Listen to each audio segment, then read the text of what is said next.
Rwendo runo Jili baby ka unoziva kuti chii inini ndakati mvura ikasanaya rwendo runo tinofa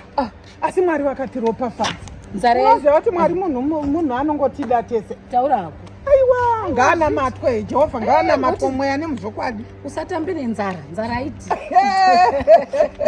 vadika yenguva yawaindipaka chitswanda kehufu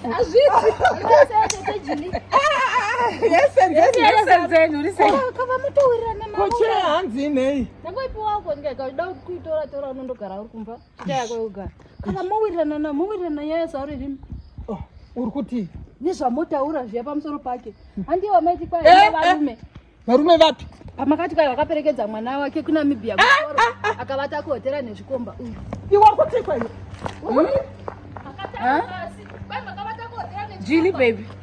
Jili baby zvezvi ndakataurira iwewe basi une makuhwa ndatokubata ungati iwe unotedzera uzive kuti mwana wangu anopenga here une magumbo ndatozvizwa iwe mupengo kana zvataura zvese takatoatira irizvo iwe ndiwakutopenga aiwa uchitedzera munhu anopenga aiwa kana usade kutamba neni hazvirambidzwe iwe unotedzera chero zvawanzwa ungotedzera mira munhu ngaangomira pachopadi kana uchida munhu mude kana usingabisa muda ndinongovaudza vanenge vanyepera kuvadaivaia senzei tete Jili iwe kwai wangu wakuita sei kuiwe wangu wakuita sei kukaruka ndataura ukaruka wataura chii hatizimweongo ndokuudza masekirets asi iwo usikovufunyunyura unomuzivira kuti munhu uyu anonzani wachimboyaya saru nevanhu asi yaya saru iwe